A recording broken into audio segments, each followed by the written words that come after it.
So as of 10 PM nga po, huling lokasyon ng bagyong si Tino ay nasa may katubigan po ng Araceli sa lalawigan ng Palawan. Taglay ni bagyong Tino ang pinakamalakas na hangin na umaabot po ng 120. So ito po siya ngayon nasa 120 kilometers per hour malapit sa gitna.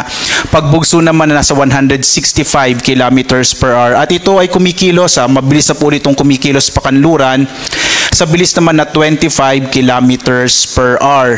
Nagkaroon na po ito ng 6 na landfall, no? Una po dito sa May Silago, Southern Leyte, at sumunod po sa Borbon, sumunod ay sa Sagay, pang-4 sa San Lorenzo, Guimaras, pang-5 sa Iloilo City, at kaninang 7:30 PM tumama po yung sentro ng mata ng bagyong Tino sa bayan ng Magsaysay sa lalawigan ng Palawan. Posibleng magkaroon pa ito na isa pang landfall kung sakaling tatama po ito sa isa pang isla somewhere po dito sa may northern part ng Palawan.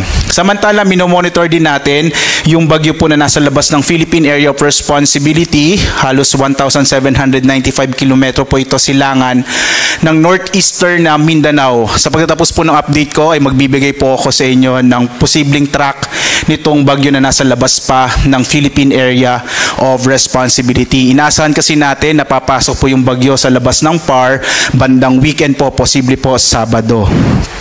Samantala, narito po yung ating latest track ng bagyong Tino. Makikita po natin, ito ay patungo na dito sa may northern part ng, nandito na po siya sa may hilagang bahagi ng Palawan. At bukas ng umaga, ito po ay nasa may El Nido na sa Palawan. Pagdating po ng gabi ng Miyerkules or bukas, ito po ay nasa 405 kilometro na kanluran ng Coron sa Palawan. At kinabukasan naman po or sa Huwebes ng umaga ay nasa labas na ito ng Philippine Area of Responsibility. Kaya mag-ingat po lalong-lalo na itong nasa northern part ng Palawan dahil ito po yung ating inaasahan na muling or maapektuhan nitong bagyong si Tino.